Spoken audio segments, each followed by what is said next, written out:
Thank you for waiting. Thank you, Ms. Best. Okay, the meeting is already called to order. Acknowledge that the District of Tofino operates within the territory of the Tla-o-qui-aht First Nation, and Tla-o-qui-aht is the central dialect for that. And notice to attendees that the meeting is being video recorded and will be published on the District of Tofino's YouTube channel. And if there are no objections to adopting the agenda as presented, I will move adoption. Councillor Thick, you have an objection. You're muted. Second. Okay, so we're doing we're going to do a consent, so we don't need to second this one. So seeing no objections, the agenda is adopted, and we're going to do it with the minutes as well. If there are no objections to adopting the minutes as presented, I will move adoption. Noting no objection, minutes from council meeting held April 27th, 2021 are adopted. Or moved, sorry. And public comment on agenda items. Do we have any public comment on the agenda items, Ms. Best? Mayor Law, you missed a second set of minutes of April 27th. Oh, sorry. You're right. I did. I went right by it. Okay. Well, thank you very much. If there are no objections to adopting the minutes of the special council meeting held April 26th, 2021, I will move adoption. Seeing no objection, the motion is carried. So there you go. Moving on, Ms. Best. Through the mayor, we don't currently have any signups for the public comment on agenda items. So I'll just call one more time, a second time, and thrice. And seeing no comments or submissions, we have no comments today. Thank you, Ms. Best. Moving on to the mayor's report.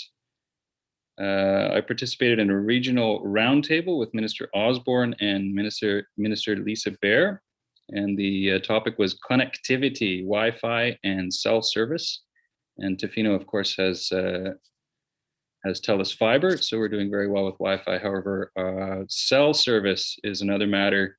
Our cell tower is nearing peak usage, and South Tofino is underserved, and so at some point that may need to be addressed. And I had a personal meeting with Minister Osborne to discuss that moving forward, and so that's a topic that will come up sooner than later, I imagine. I also had a meeting with the RCMP representative for their limited management survey, and we discussed things to do with RCMP services in Tofino.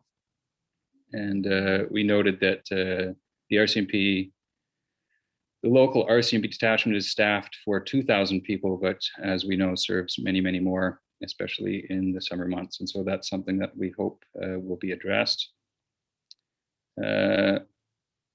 Also touched on the high levels of sexual assaults in our community and surrounding communities, and that is something that also we hope to address. And moving on with that, I did have a meeting with North Island College, our local victims services coordinator, who are also in touch with a local group concerned about sexualized violence. And so out of that, we're moving forward with discussions to explore a campaign raising awareness and education on sexualized violence in our communities. Also, ICE-T, the Island Coastal Economic Trust. I had a meeting there and learned about some of the opportunities that have come our way, and hopefully will come again to our communities through that program. That is all for the mayor's report.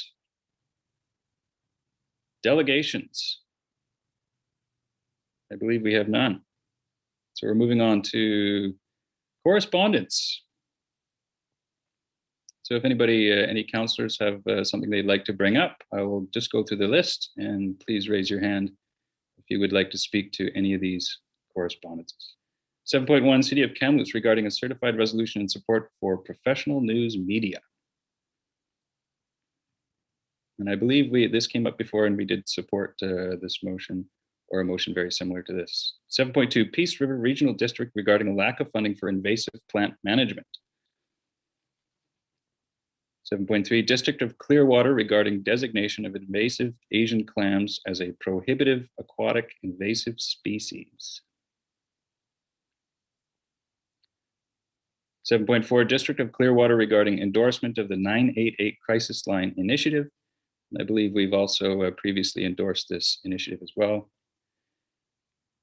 7.5, Town of View Royal regarding a request for authority and training for hospital security staff. And 7.6, Minister of Forest Lands, Natural Resource Operations and Rural Development regarding heron colony locations. Yes, Councillor Thick. Thank you. I noticed in the letter and the fact sheet that there was no data for Tofino. And I found that interesting. And I thought, I wonder why that's the case. So I'm wondering if we can make correspondence with Flinroe and ask them if, was Tofino omitted for any particular reason, or do we have heron colonies here? I think it's important in consideration of future development applications. So I'd like to find out that why no Tofino locations were noted, and if they could do some research and get back to us on what exists here. I see Councillor Steer's hand up as well, so he may have an answer for us. I do have an answer for you. We do not have heron colonies on the west coast of Vancouver Island, so that's why Tofino is not included in that survey. And there's plenty of data on the work that has been done here. Adrian Dorst, of course, our local birder, in his book would clearly defines that. So almost 99% are on the east side of the island for a heron colony. That's why there is no data for Tofino. There are none. Yeah. And for Councillor Thick, did you have another comment? Go ahead, but you're on mute.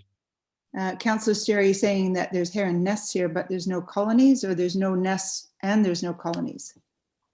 There are no nests and no colonies. The breeding locations are the vast majority are on the east side of the island.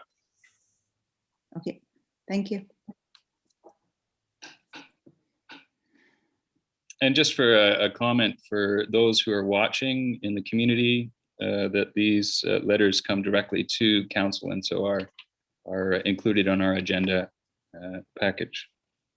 7.7, Pacific Rim National Park regarding Parks Canada and BC provincial travel restrictions. And I think we know by now what these are. And the BC parks are open to Island Health Region. So BC Parks on Vancouver Island are open to Island Health Region residents only. 7.8, Minister of Municipal Affairs regarding April regional calls follow-up. And again, this had mostly to do with travel restrictions, with which I hope we are all very aware by now. 7.9, City of Campbell River regarding logging of at-risk old growth forests in the province. 7.10, Tofino Long Beach Chamber of Commerce regarding municipal taxes and residential camping. And I do have a comment on this because I did meet with Jen Dark, but I see hands up, so I am going to ask Councillor Chalmers, Councillor Steer, and if there was one other hand, please let me know. I'd just like to comment that there was a request for us to meet with them, and I think that's a great idea and think that we should respond. Absolutely. Those were my comments as well. Excellent. And just to further, we'll hopefully set up that meeting fairly quickly. And just to relay some of the information I had from Ms. Dart was that with regard to municipal taxes, and it sounded as though with clarification that they were in support of the general idea of the possibility of using the extra 0.8 hotel tax, the MRDT, to go towards wastewater treatment plant funding particularly. And towards their letter on residential camping, I would just like everybody to know that I have been working towards the possibility of establishing a mayor's task force or working group on residential camping and the feasibility of it and what that would look like in Tofino. So that is underway. That's all I have to say about that. Moving on to presentations and reports. 8.1, we have a invited presentation from Terry Fong, Chief Financial Officer, and Douglas Holmes, Chief Administrative Officer of Alberni-Clayoquot Regional District regarding ACRD financial plan. Through the mayor, this is Nikki. I'm just going to promote both Terry and Douglas to panelists so they can share their screens. And I believe they're both here and ready to go. So I'm just going to set our 15-minute timer for them both and they can take it away. Welcome. Thank you very much. Hello, Council. Hello, Director Steer. I'm just going to attempt to share my screen here for you and we'll get going. Okay, just going to give us full screen mode so we got full view. Okay, so I am Terry Fong, Chief Financial Officer for the Alberni-Clayoquot Regional District. I see some faces I recognize, many new faces on council, so hello. And with me today, I also have Douglas Holmes, who is our Chief Administrative Officer. So I'll lead us through a presentation about our financial plan, and then we're happy to answer questions, and Douglas will help me out if needed. So just to go over the basics, the purpose of a regional district is to be the local government for the electoral areas. We're also a regional service body that provides more regional services, such as the Long Beach Airport would be an example, as well as our solid waste functions. We also work collectively with other regional districts to deliver services, such as our 911 service in the north part of Vancouver Island. And the regional district also does a more regional approach to lobbying to senior levels of government for important issues. And one that I heard about already this meeting is the cell phone coverage. That is an issue that we have had at our board table for some time. So just as an example. This is a list of all of the regional district services. Obviously, we don't provide fire protection or community parks to the municipality of Tofino. So we will be focusing today just on those services that we provide to your area, but thought we would highlight them all at this time. We are a unique regional district in that we not only have some electoral areas and member municipalities, but we have 4 fully voting Treaty First Nation members as well. So very proud of that, and a very range of services provided to different municipalities and areas. Never dull moment around here. This is our board of directors. We have 14 members, and voting at the board table can be a 1 person, 1 vote scenario, or weighted depending on the matter, which is a little bit different than your council as well. So Councillor Steer is the director for the District of Tofino. What makes regional districts unique is that we are only able to charge the areas for the services that they are provided. So each of our services are independent. I can't transfer money from one service to another. And the allocation of time includes staff time. So we have to make sure that when we consider what a service costs us, that we're allocating whatever staff time we use to operate that service in that as well. Same for a municipality in the way that our budget must balance. We cannot run a deficit. We do not have one tax rate, so we don't have a mill rate or a tax rate. Each service has a tax rate, and then collectively, depending on where you reside, you will then end up with a tax rate for your house. We also do not collect property taxes. That is done through the surveyor of taxes, and they actually add a collection charge to collect on our behalf.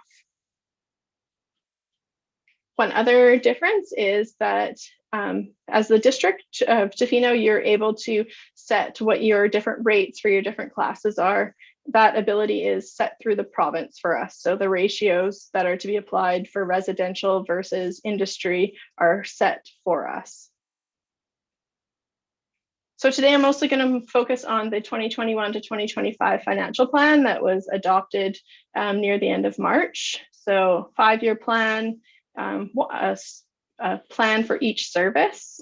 And we had a public consultation process this year, which obviously, as many other areas, was slightly different than the norm. Last year, we got the pleasure to come out to participate in an open house that Tofino had, and we're all excited that we were going to move to that format. And this year, we did some Zoom invites. So challenging times for public consultation for sure. And we can amend the financial plan at any time, but obviously our tax requisition rates are set as of March 31st. So how do we develop the plan? We look at our operating costs of our existing services. The next thing that we had this year, which is a new document for the regional district, is we have our first ever strategic plan. So in the fall of 2020, the board got together for a few different sessions to develop a strategic plan. So it's the 2021 to 2024 strategic plan, which we tried our best to incorporate and look at how we are going to roll out the initiatives that are identified over the next 3 years. We also have asset management plans for many of our services. In fact, we have them for everything except for parks and one small water service. So we have that information that we're now trying to incorporate into our financial planning.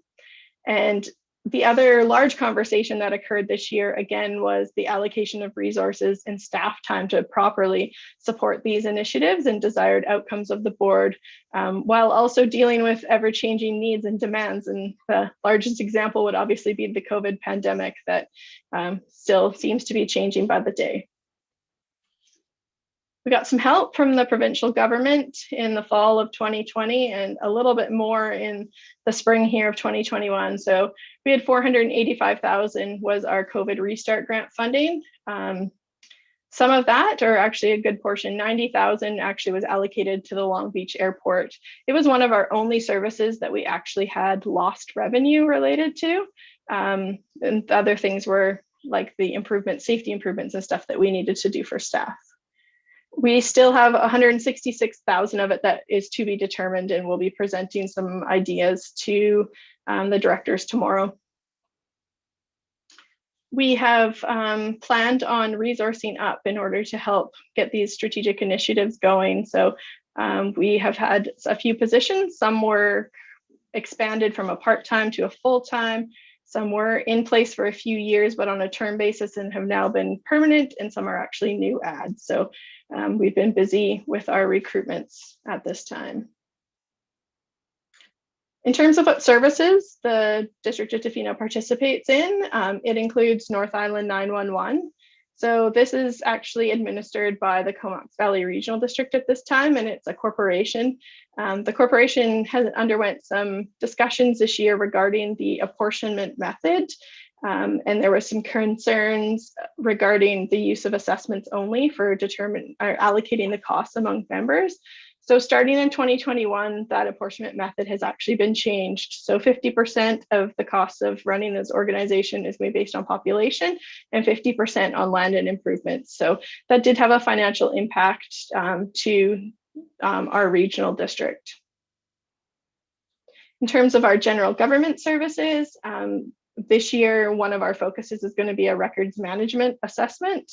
We also had some IT upgrades that started last year and are continuing this year, including some planning software, but also some budgeting software for finance, which was a lot of work, but very exciting to get going. The regional district also runs a small grants and aid program where there's a once a year application process for nonprofit groups to apply, and then the directors can choose to participate in these grants. So there are some of those that the District of Tofino contributes to as well.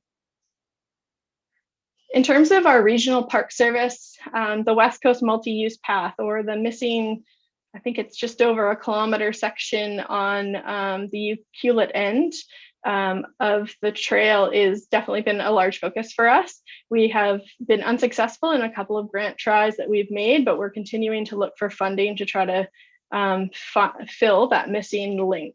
So definitely a big talk regarding that, and also just kind of the governance portion of regional parks and what we're going to include and what we're not going to be including moving forward.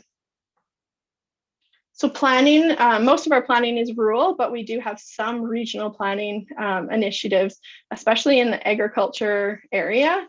We've had a lot of focus on agriculture initiatives in the last couple of years, and have just secured a $300,000 grant that'll be for over 3 years from the Vancouver Foundation to do some systems changed. And it's agriculture, but it's also aquaculture. So there's been a real focus on the West Coast in the last couple of years to have that discussion. And in terms of rural planning, the Tofino actually pays $7,000 a year to have a vote on initiatives that are near the boundaries of the District of Tofino. Oh, there's a slide more about the ag initiatives. The Long Beach Airport. So I think I mentioned we had a tough year in terms of flights and passengers coming through, and our revenue was definitely down. So super grateful for that extra COVID money in the fall. But we were successful in getting a fire suppression or a water system upgrade. So we'll be proceeding with that this year, funded by ACAP, which is 100% funded. So it'll give us better fire flows at the airport and be able to serve the tenants out there better as well. This is a challenging service to run, very expensive, infrastructure is very old, and we'll be continuing to have large discussions with the West Coast Committee and the board in general about how we proceed forward with this site.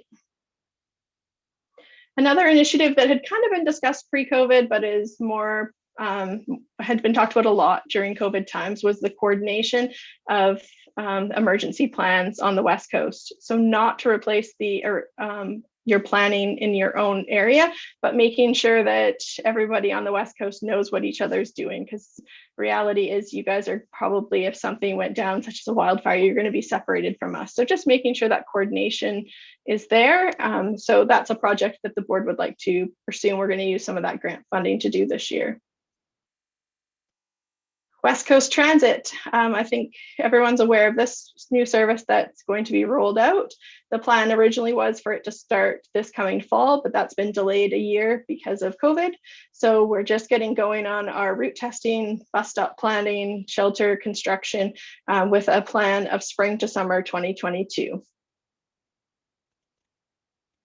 The regional district also got a $6 million grant to implement organics diversion at the landfills.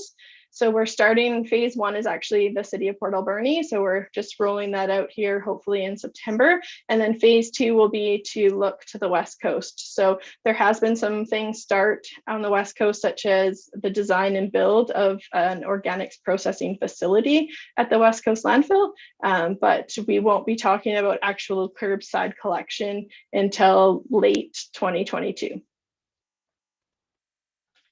There is a new Sort and Go app that can be downloaded that does give you some engagement plan, and we'll keep everyone up to date as we go if you're interested. Other items for the West Coast Waste Management are the operations contract is coming up due, so we have that to do. And we also need to do a significant upgrade to our leachate system, so that is a high priority as well. And finally, this is a separate legal entity, but same taxpayers, so we always like to cover it. The Alberni Tla-o-qui-aht Regional Hospital District provides 40% of the capital funds required for hospital facilities in our regions. So the one major project that's ongoing right now is the emergency room renovation at the West Coast General Hospital. But hopefully up and coming is the I don't even know if I'd call it a renovation. I think it's a new build of the Tofino General Hospital. So we've been starting to work with Island Health to kind of discuss where that's at. It has finally shown up on Island Health's priority list. I think they listed as number 2, but that tends to change over time. So the board took the opportunity as our West Coast General Hospital debt retired to start building a reserve fund for this project, because we're estimating our share to be upwards of $40 million. So we thought we could start building a reserve in the meantime, not ever anticipating getting the whole thing obviously in the bank in advance, but whatever we don't have to borrow would be fantastic. So yeah, I recognize high priority for probably residents of Tofino, but definitely something that in the last year, I would say has actually been identified by Island Health as a high priority. So we're seeing that as a great sign. I've also included, and I've sent these slides to you if you guys would like to share them, but I've just included what the changes were from year over year and what the estimated tax is of the average residential property in Tofino. And that is all I have. I am happy to answer some questions, and I'll stop sharing my screen so that we can see everybody. Thank you very much. Do we have questions for Ms. Fong? Oh, Mr. Holmes, go ahead. I just wanted to add a comment, a conversation I think Councillor Steer is very familiar with. Is there was some concern when we were talking about exactly how much money to raise in the regional hospital district. And specifically because it is, as Terry mentioned, the same taxpayers as the regional district, in that if any of the directors were feeling that we're accumulating money too quickly in the regional hospital district, not that the accumulation is too quick, it's just that creating a pot of money for a future expenditure when current this year expenditures we're providing certain pressures in certain areas. We really wanted to have a conversation about delinking the accumulation of that money from the commitment that the regional hospital district board, the regional district board, they're the same people, has towards the Tofino hospital replacement. So just echoing the words of the chair of the regional hospital district board, 100% behind that project, trying to pressure our opposite numbers at Island Health to say how urgent that is. That building is, I don't have to explain it to you people, of course, but it's 75 years old. It's well past needing replacement. And whether or not the hospital district has cash or whether or not it raises debt, that does not change the complete commitment that the hospital district has towards its share in meeting that construction when the time comes when Island Health can actually start moving on that project, because it'll be their schedule and their project management, etc. So just wanted to say that no matter what we do, we will be having to raise debt because our share is going to be north of $32 million, probably closer to 40. And so there will be borrowing involved, and whatever that number is, the board's going to be there for that. So I wanted just to really emphasize that point. Thank you, Mayor Law. Thank you very much. I'm going to open it up to council for questions and comments. Councillor Thick. Yeah, hi, thank you for your presentation, and thank you for that long detailed package. I was noticing in, I don't know what page, I'm sorry I didn't write it down, but on one of the pages in the report, it breaks down the estimated tax per residential property. And I think for Port Alberni, it was 200 was the estimate. I think this is going forward, am I right? And for 200 per residential property, is that the portion that, say, Port Alberni would pay towards the ACRD? And then for Yuki, it was 313 per residential property, yet in Tofino, it's 600 per residential property. I'm just wondering if you could speak to that. So it's very challenging to compare, say, Port Alberni to Tofino, because you guys participate in different services, right? So the Long Beach Airport is one, for example, that has a very high tax requisition, and you guys don't have a lot of assessed values on the West Coast. So that definitely has an impact to your area. Tofino and Ucluelet mostly participate, except for the exception of, I guess, the participation in rural planning, are pretty much the same services. So the difference in that really is the assessed value differences in the two areas. So I believe, off the top of my head, I know that your average assessed value for a residential house is higher in Tofino, but I think you actually have an overall higher assessed value as well. But those I would say you can use as a comparator for your average house, but it's really challenging to compare the city of Port Alberni to Tofino because there's so many different factors. Another good example for that would be the Alberni Valley landfill basically pays for itself in tipping fees, whereas the West Coast landfill does not. And I'm not sure we'll ever get to a point that we can set a rate that the landfill would pay for itself solely on tipping fees, just because the cost of operating such a landfill with such a small population is challenging. Mm-hmm. Yeah, I was just curious. And I didn't write it down as quickly as you spoke about it, Carrie, but you spoke about the breakdown of the 911 service and how it was portioned out. And I was just curious about that. That was maybe something, has that ever been considered, or am I hearing it correctly, where you said that 50% of the 911 service was based on assessment and the other 50% was based on cost and improvements? I wasn't quite sure what that meant, but I just wondered if when a shared service such as the airport is considered, has there ever been any other breakdown costs, a way of portioning them looked at, because of the fact that the assessed values, are so different, and it makes it, even though there's the same numbers of people, the one town is being charged, almost double what another group of people in the next town would. But maybe the use of that service would be equal. I'm just wondering if those kinds of apportionments had been looked at before. So we have a little bit, a great example of that would be the West Coast Transit Service. So when we built that establishing bylaw, we had a lot of discussion regarding the apportionment. And that one actually is 50% population, 50% land and improvements. So we definitely look at it moving forward in terms of opening up existing establishing bylaws. It's challenging, I'll say, because there's winners and losers every time, right? And so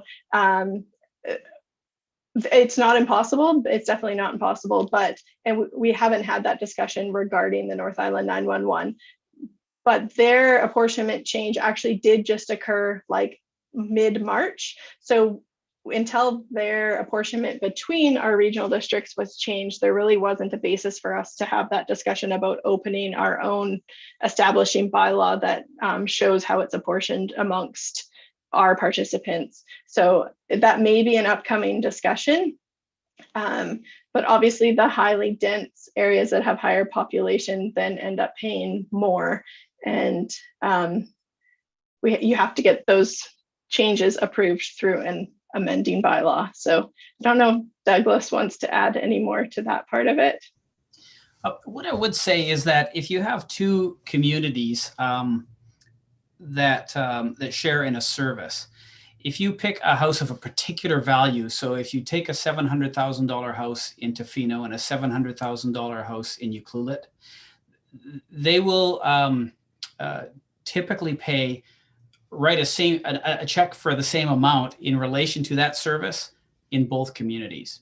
Some of the things that skew that comparison is that when we try to use, there's no perfect way to explain this and go back and forth between communities. If we try to use a representative house in Tofino and a representative house in Ucluelet, because the numbers are slightly different. I see in our financial plan package, for example, in Tofino, we use $987,000. And in Ucluelet, we use 497. So those are very different averages. So you're not comparing two houses of the same value by going back and forth between those charts.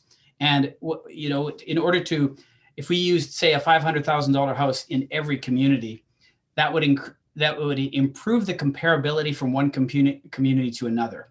But what it would do is it would be less relevant in that community because there aren't as many $500,000 houses in this example in Tofino as there are in Ucluelet, again, on average. So it's a real tough thing to try to present a picture that can compare around from place to place, and then compounded, just like what Terry said, is the fact that most communities participate in a different basket of services than a neighboring community, which then all bets are off. Then the comparability is really, really difficult. So I appreciate that doesn't give exactly the change, but that's one big thing when you go back from in our financial plan from page 52 that talks about Ucluelet. First is our financial plan on page 50 that talks about Tofino. The average residential property value is just about doubled in Tofino compared to Ucluelet, and that skews those numbers. Yeah, and they seem Thank to you. change. Thank you, Mr. Holmes. Thank you. Sorry, Councillor Thick, did you have another comment? Or? Oh, just to say thank you for that. And yeah, and they're changing in Ucluelet by the day too. So just to earmark that question, maybe for future discussion, that's all. Thank you for your time. Thank you. Any other questions or comments? Councillor Steer. Thank you, Mayor Law. I just wanted to thank Terry and Doug. My time on the ACRD couldn't be done without the incredible support of all of the staff at the ACRD. They have been very forthcoming with information and support to myself and to the West Coast in general. And I also just wanted to add one of the highlights of sitting as a director there is the inclusion of the 4 treaty First Nations. That has brought a whole new aspect and understanding to local government and how that operates in our region. And it's been an incredible experience so far. So I just wanted to say thank you to the ACRD and the staff there for all the work that they do that often doesn't get recognized as far west as we are here, but it is greatly appreciated. Thank you. Thanks, Councillor Steer. It's great to have you there and to see the enthusiasm. It's appreciated. Thank you, you two. Thanks for that great report. Thank you very much.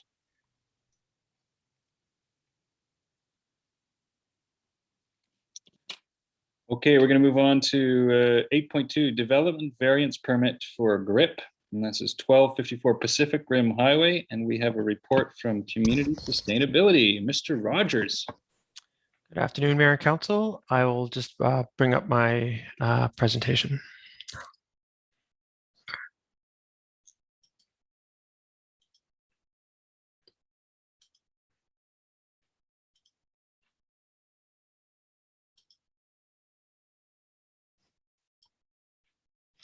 Great. I'm assuming everybody can see the black bear.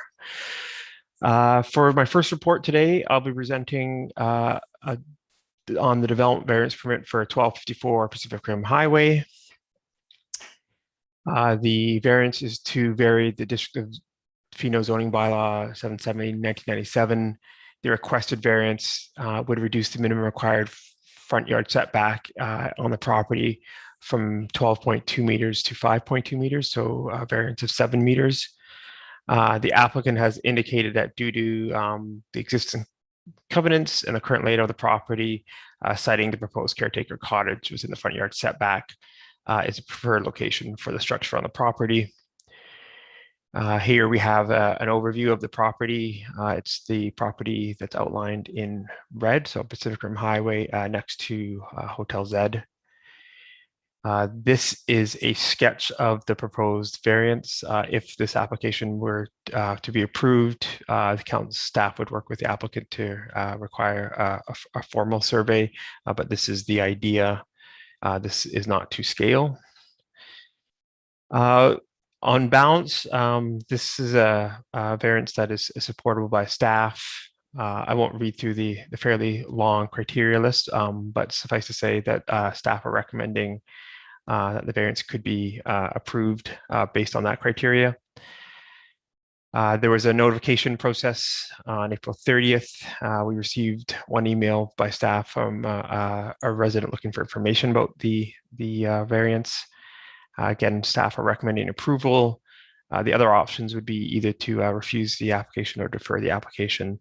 I'd also, this is not in the presentation, but like to bring to council's attention, there is a covenant on the property on title that is between this property and the property surrounding it. So if I just look back here, so if you can see, it looks like a long property that goes from the highway to the inlet.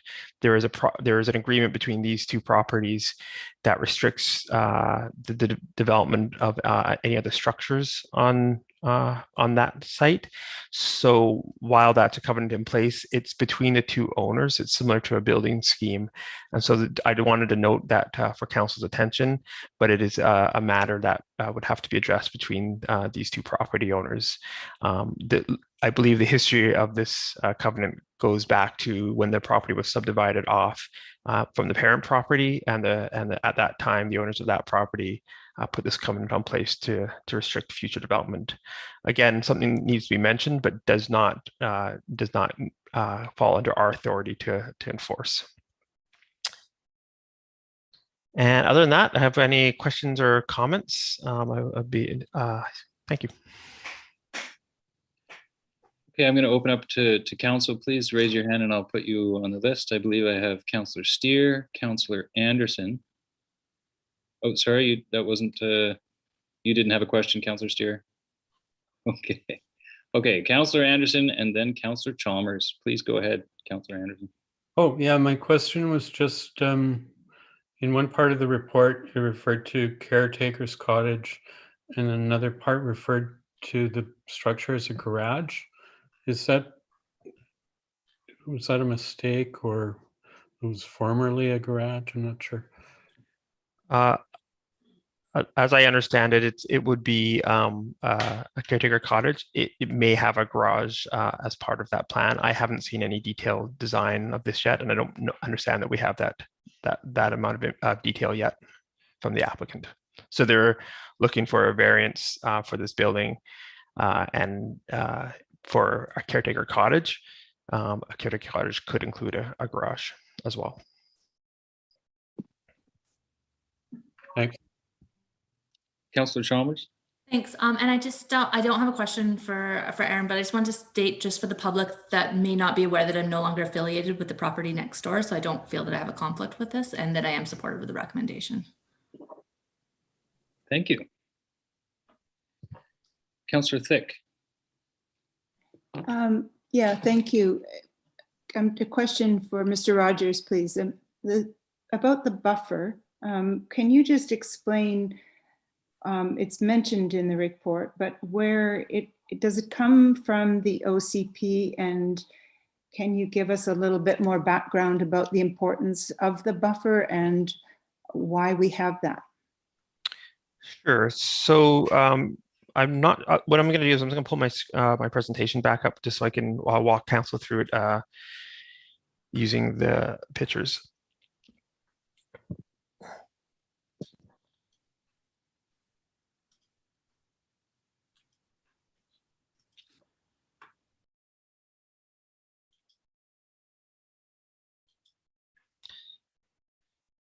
So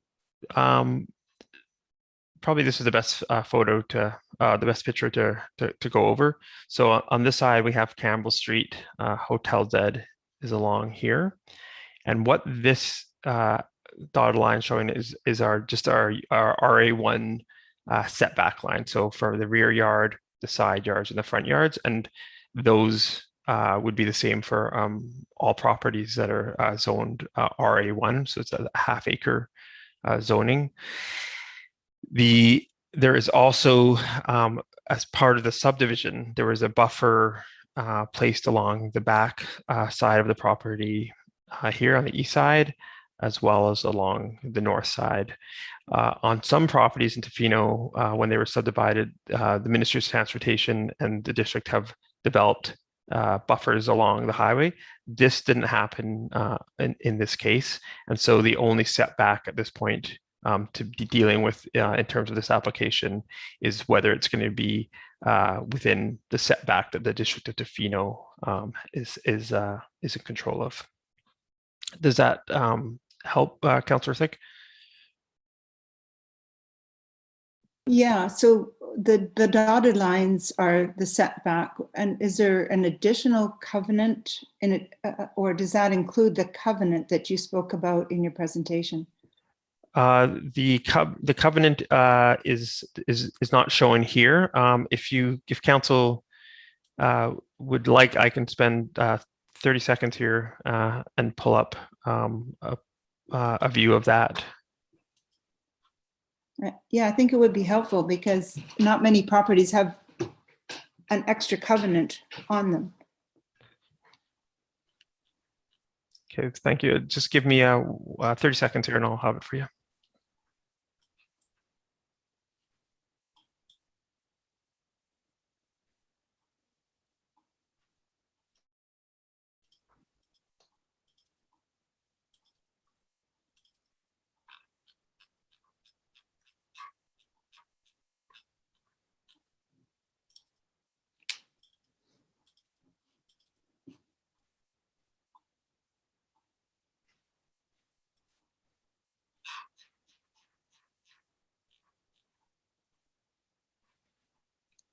Okay, share screen.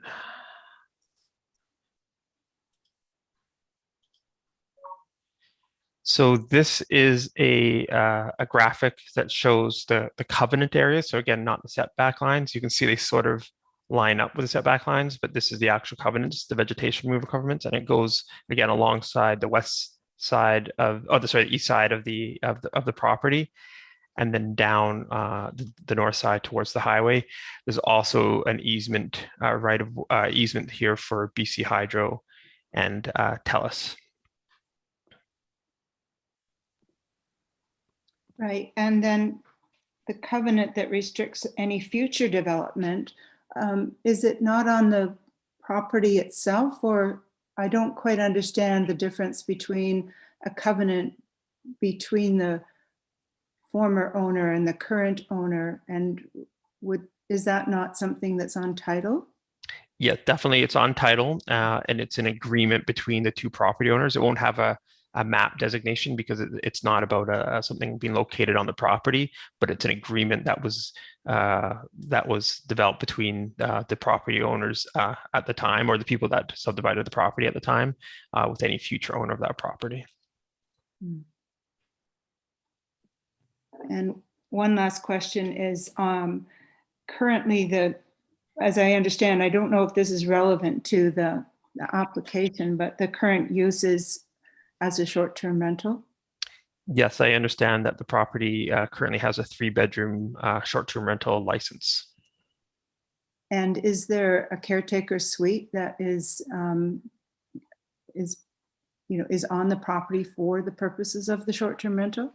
I understand that the applicants live in the suite of there's a house and there's a main dwelling and a suite, and I understand the owners live in the suite, and that the vacation rental, the 3-bedroom unit, Is separate. Separately. Yeah. Okay, I'm not quite understanding the purpose of this extra building, but thank you for that. You're welcome. Councillor Challenger. Thanks. I have 2 questions. One of them is would the caretaker suite be only for use of it by a long-term rental? And the second question is, have we received feedback from the neighbors that in the report it was said that the neighbors had been made aware and that we'd see any feedback? So just wondering if there is any. Thank you, Councillor Challenger. As to the first question, in the RA1 zone, you're allowed to either have a main house and a caretaker's cabin, or you're allowed to have a main house and a suite. So you basically, in most places in Tofino, you're allowed to have 2 dwellings per property.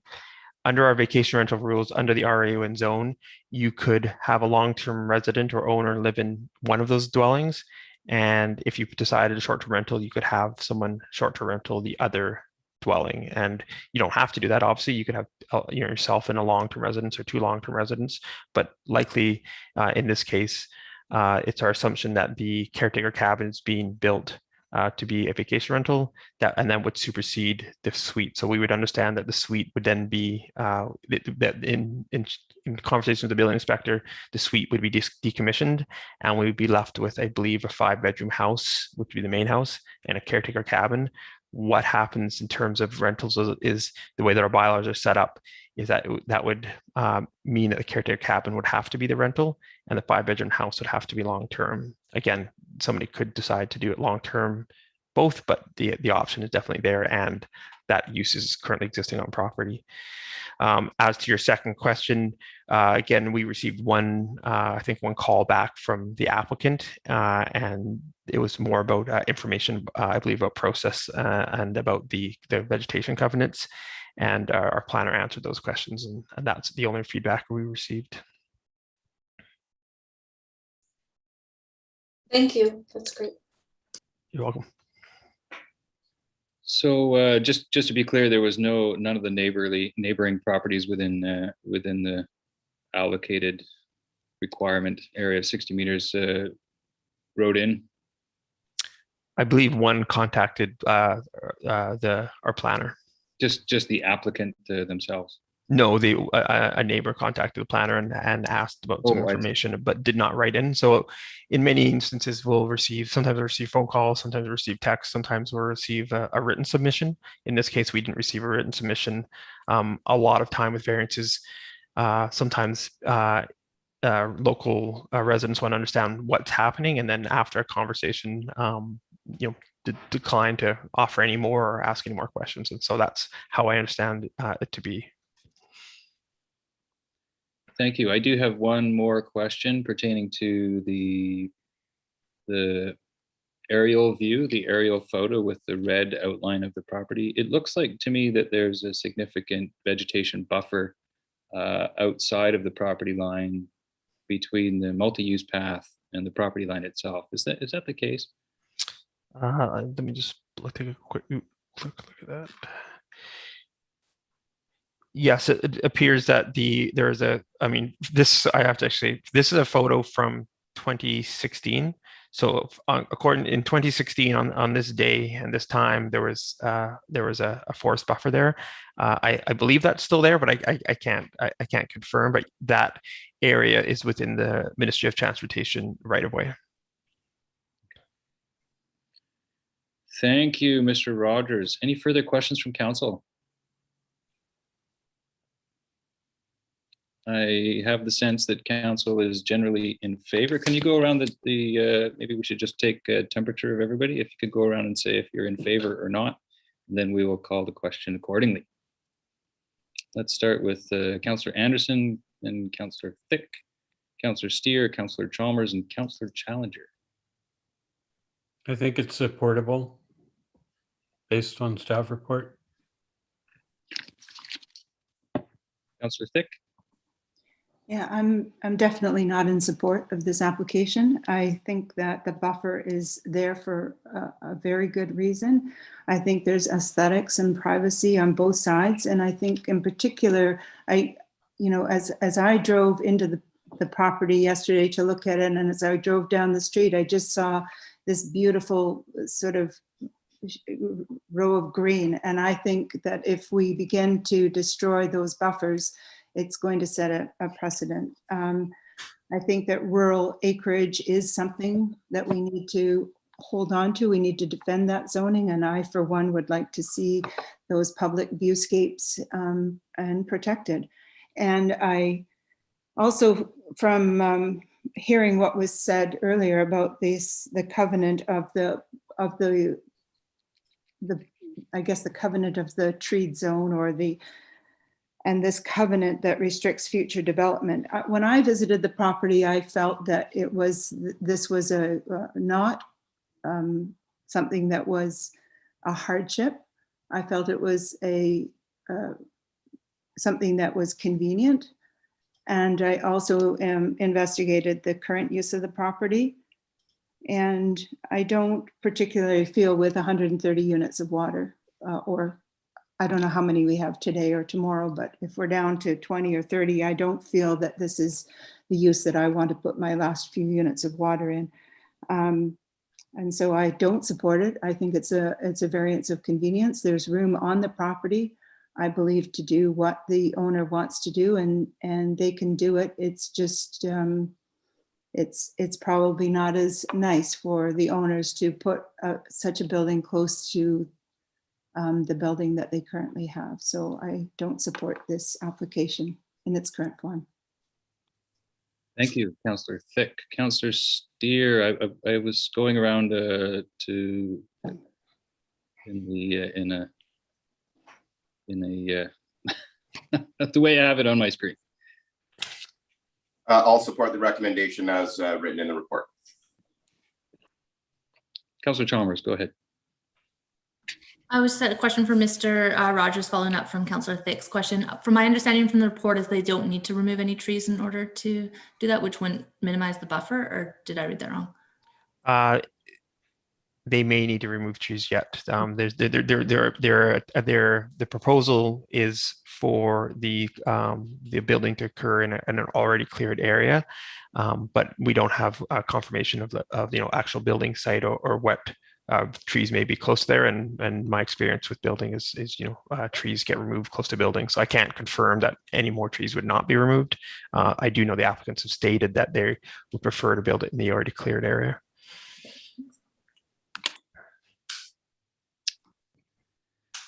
Councillor Challenger, and then I will go back to Councillor Steer. Thanks. Yeah, I feel that with the existing vegetation area that's not even on the property, and then with the extra that is still being maintained, that there will still be enough vegetation to not disturb the rural view, and so I think with the applicant's desire to remove as little vegetation as possible, I'm okay with supporting this. Thank you, Councillor Challenger, and back to Councillor Steer. Yeah, sorry, I just wanted to make clear that one of the reasons I'm supporting it was because of the area, and I know the property, that the building site, and of course we cannot confirm any more trees, but the intent was to utilize the already cleared area so that there would be minimal vegetation removal. If it were to be put into the setback areas where without having a variance, there would be a lot more removal as part of it. From the roadside visual, there will be no impact, as there's a significant buffer between the building and the roadside, so there will be no visual from the roadside looking in onto the building of this property. So that is why, in this case, I'm supportive of the variance. Okay, I believe that, okay, sorry, go ahead, Mr. Rogers, and then we'll call the question. Thank you, Mayor Law. I just wanted to also inform council that this area is also under the wildlife habitat development permit area. So prior to any building permit, the applicants are required to engage with the qualified environmental professional, provide a report about tree removal and vegetation removal as well. So that's something new for the District of Tofino, but that's also in place as well. Thank you very much. Okay, I believe there's a general consensus to support this recommendation. So would somebody like to, the councillor, like to call the question? I could move then the recommendation that council approve the development variance permit number 0521 to vary District of Tofino zoning bylaw number 770, 1997 for Lot A, District Lot 132, Tla-o-qui-aht District, Plan VIP 81584 as follows. Vary Part 18.6.1 of the District of Tofino zoning bylaw number 770, 1997 to reduce the pardon me, to reduce the minimum required front yard in an RA1 zone from 12.2 meters to 5.2 meters as shown in Exhibit A to development variance permit 0521. The secondary, seconded by Councillor Chalmers. And is there any further comments or questions? I'd just like to take the time to thank every councillor for sharing their rationale and their opinions. No further questions. All in favor? And opposed? One opposed. The motion is carried. Thank you. Moving on, 8.3 zoning amendment application, Embury, 241 Campbell Street. And we have Mr. Rogers again. Thank you, Mayor Law. I'm just going to share my screen once again.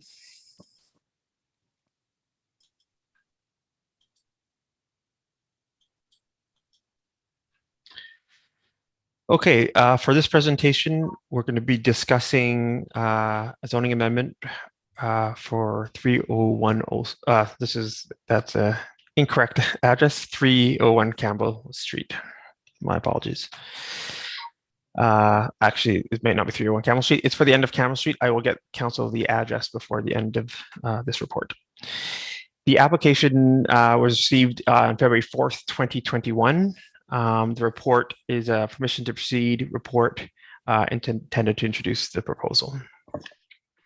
The property in question is 241 Campbell Street. Apologies for my earlier error.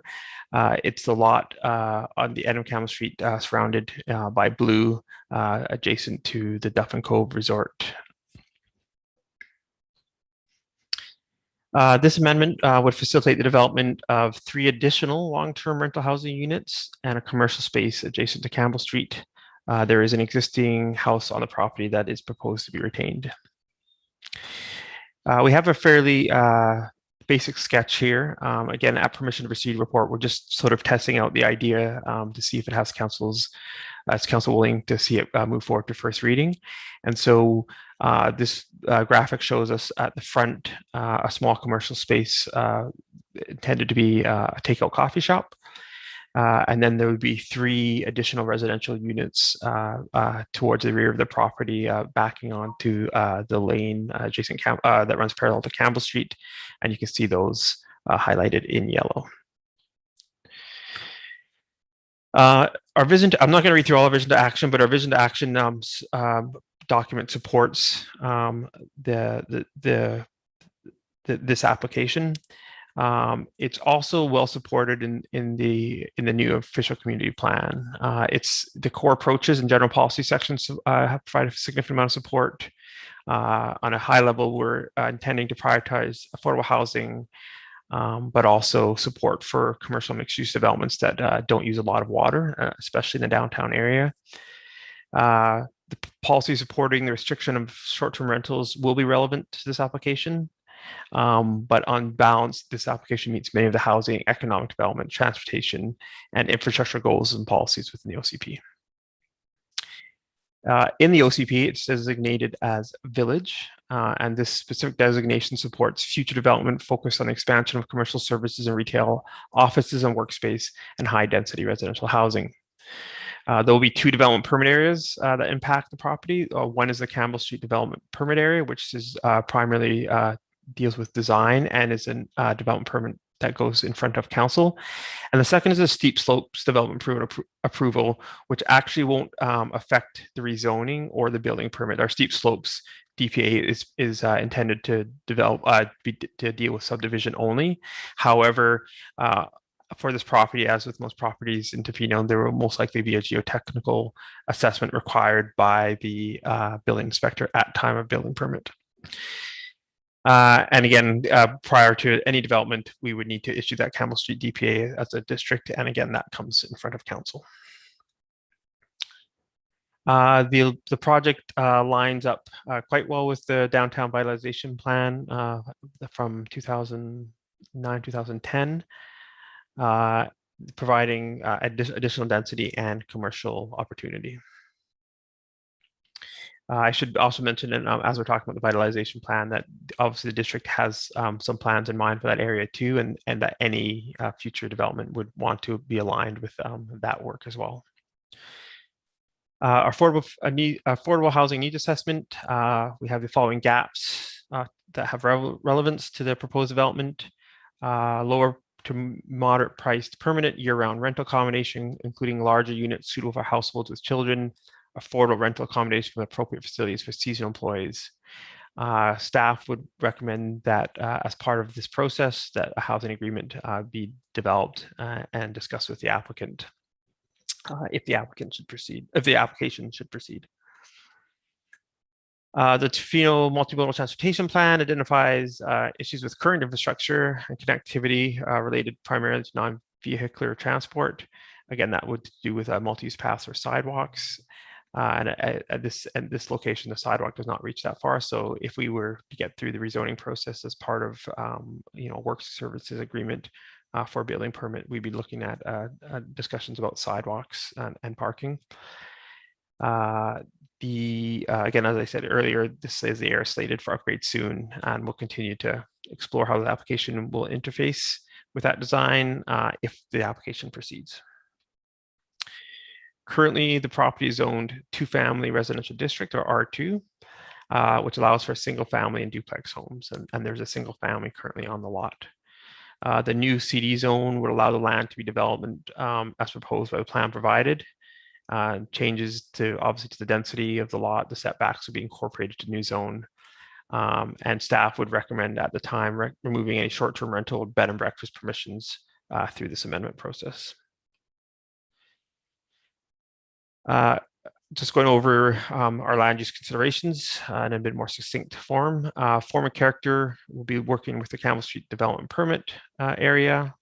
Housing, we would recommend a housing agreement for the additional 3 units. Traffic access and parking, we'd want to make sure that the new Campbell Street design interfaces with this lot, as well as consideration of off-street parking requirements have been met, potentially from the laneway. A servicing brief may be required at the District of Tofino's Public Works and Engineering's discretion. There are no emergency evacuation concerns at this point. And as this would be a change in land use, there may be amenity conversation that needs to happen as well. And again, that discussion, if needed, happens after first reading.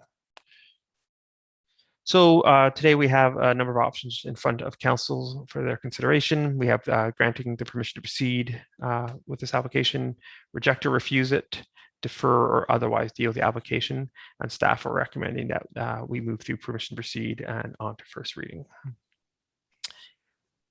If that happens, we'll be working with the applicant to glean some more information about the property, ask for some more detailed studies about servicing and parking, housing agreements and amenities. Then we would draft a bylaw, bring it back to council for first reading, and then send that out to external referrals. That is it for the presentation. I'd be happy to take any questions or comments. Thank you, Mr. Rogers. Okay, I'm going to take hands. Councillor Anderson, Councillor Thick, Councillor Steer. And go ahead, Councillor Anderson. Yeah, my question is, I'm just wondering why it's a zoning amendment application rather than a rezoning, or is it the same thing, just different word?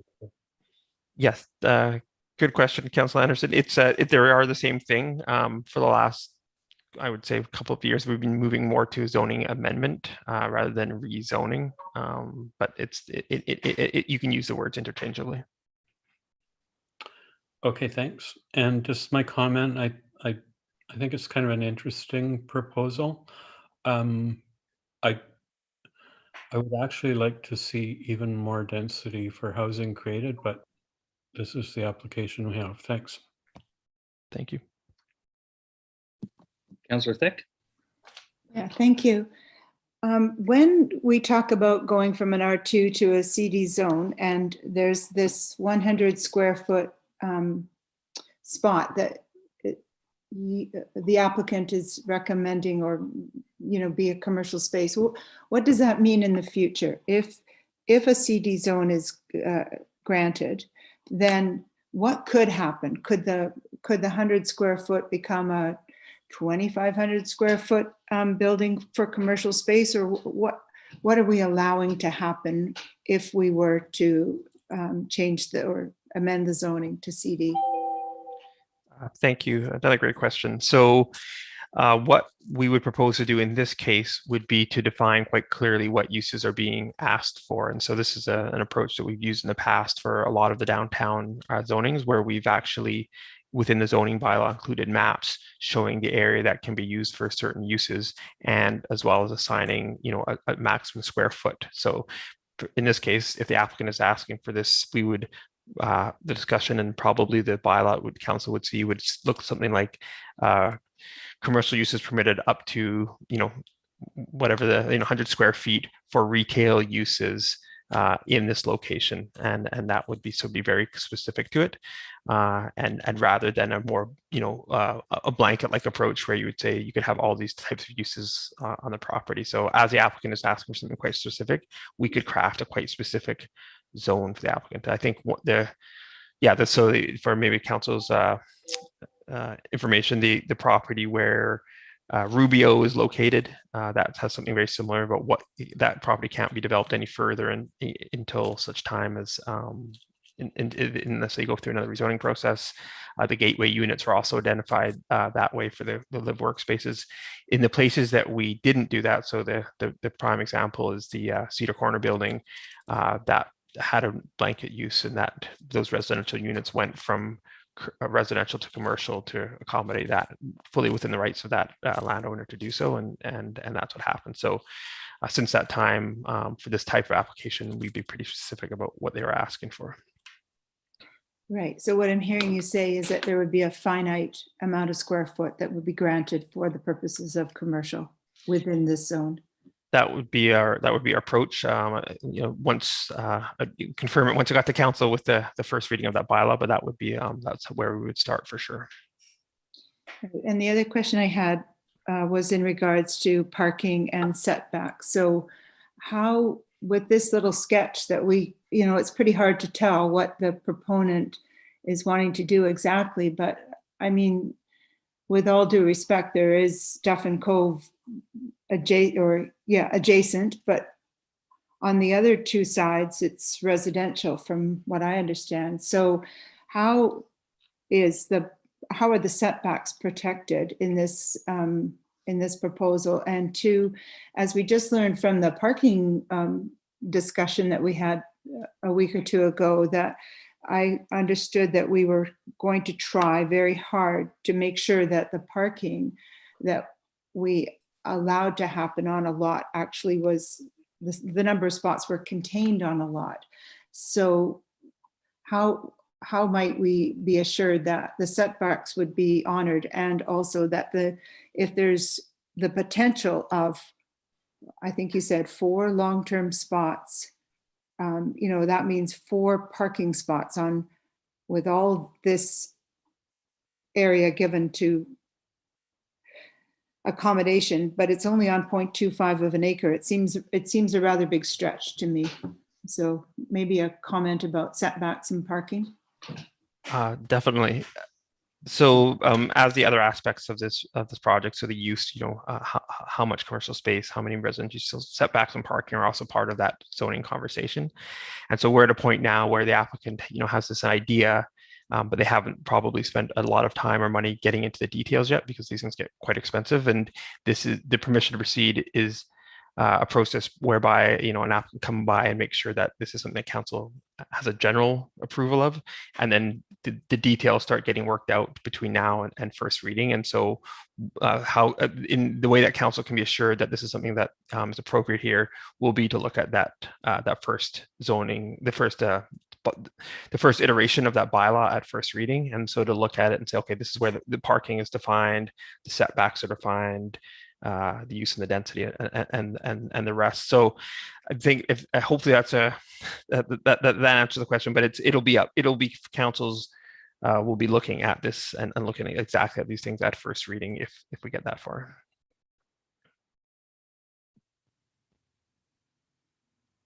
Okay, thank you for that, Mr. Rogers. Councillor Steer. Thank you, Mayor Locke. Councillor Tick asked the two pertinent questions around parking strategy and probably consultation with Public Works and around those, and the commercial aspect. And one was size, and the other question I had was around uses. What if it would be restrictive of the uses that were in there? And I think you pretty much answered that. The only other ones left over were, and then I think this will come later, the schematics were crude to say the least. But so there was some issues around proximity to the other properties and some encroachment potential and some of those residential neighbors. So obviously that will come out a little later on. The other question that I had was concerning the housing agreement, of which I think would be non-negotiable for me, that would have to be part of the agreement moving forward. And I'm just curious, Mr. Rogers, if those housing agreements stay with that property, so in a subsequent sale of that property, are those housing agreements renegotiated, or does it stay with the property? The way that we develop our housing agreements is they stay with the property as well. There's an agreement itself that goes on title, and it's also backed up by a bylaw, a housing bylaw that comes to council as well. So it will stay with the property. Okay, thank you. You're welcome. Oh, and just one last thing. One of the concerns, and it was related to parking with the amount of residential on there, that back lane is a very narrow lane, as I'm sure you're aware of. And some of the concerns that first popped into my head was access from a fire perspective, and that was, I'm sure that might come forward, but it might be something to talk with Chief Baker about in terms of access, egress, and out of that back alley area for those purposes. And my fear would be that there may be spillover parking from that property into that back lane area, restricting that kind of egress. So it would be something that I would like to have a few comments on later on in the process. Yes, thank you. So just for, again, for council's information, following first reading is when we do our referral process. And so we'll do some of the detailed stuff up front at first reading, and then we'll refer the process out to the fire department, to the manager of engineering and public works to make sure parking plans. And that's the time where we sort of catch that information and then feed that back into second reading. So often you'll see the zoning amendment bylaw be amended at second reading to adjust for some of these things. It also may be the case that once we get to first reading, we realize there is no solution for what the applicant is proposing, or it may need to be something different. And that's a time where staff would come to council with a recommendation about that type of situation. And again, understanding that council gets to decide at every step of the way whether this keeps moving forward. I know sometimes it feels like if we as the district move forward, push and proceed, is automatically going to get final reading, but we really do have a system in place, and it's front-ended so that the bulk of the work will happen between now, if it moves forward between now and second reading. And then by the time we're into public hearing, we should have ironed out most of these details or confirmed that the proposal does actually meet our criteria and our needs as a community. And then as we get through third and final, it's more making sure that the agreements that we agreed to are being put in place, and that we have security for certain things. Thank you, Mr. Rogers. Yeah, that's been the case so far with the many permissions to proceed. So, thank you.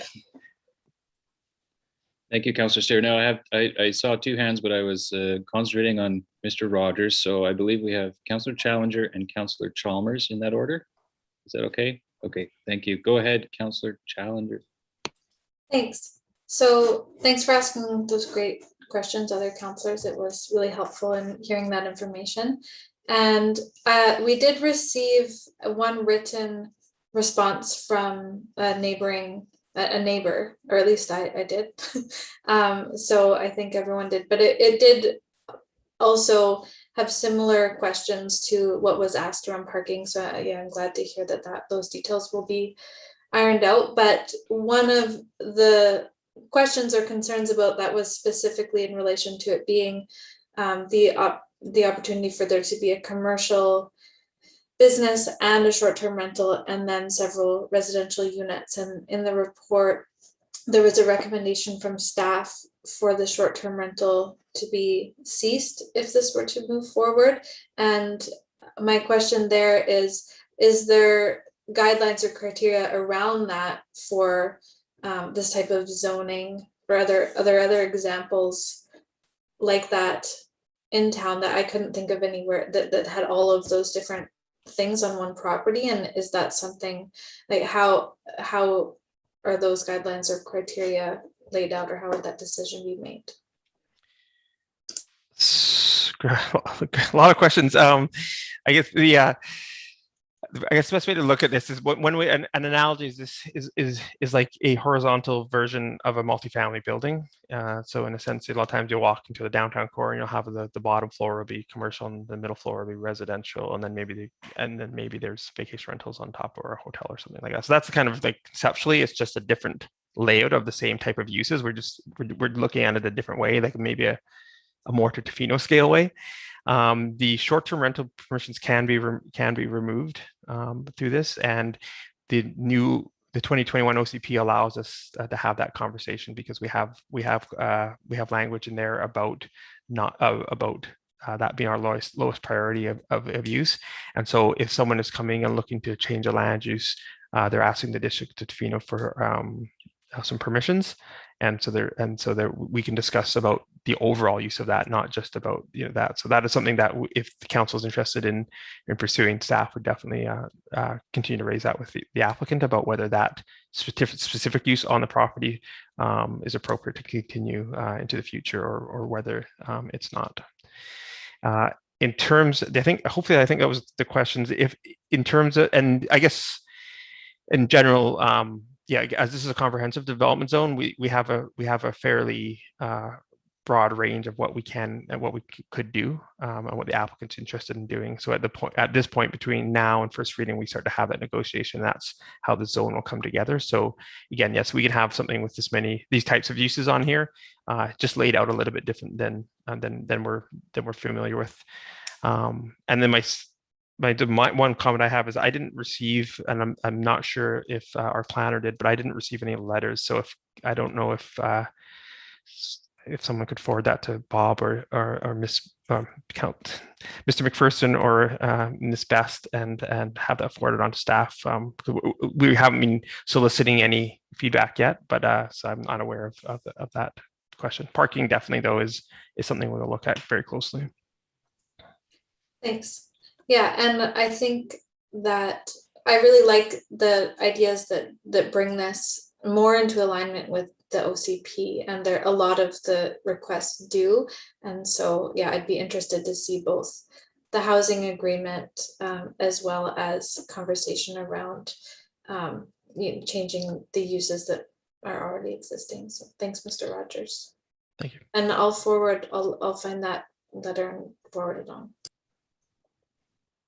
Thank you, Councillor Chalmers. Thank you. And yes, the current council has pretty much brought up all of the questions and comments that I have. So that's great. I think we're all on the same page there. Parking situation. I'm not opposed to the short-term rental remaining, as it is something that's already in existence, and the fact that the applicant is wanting to add a lot more housing. I mean, 4 housing units or 3 new additional housing units, I think is a boon to the community when it's so needed. But if it's a conversation that they're willing to have, I think, that's great. And so at this point, I'm definitely supportive of moving to the next stage with the comments that have been brought up today sort of being thought about and addressed.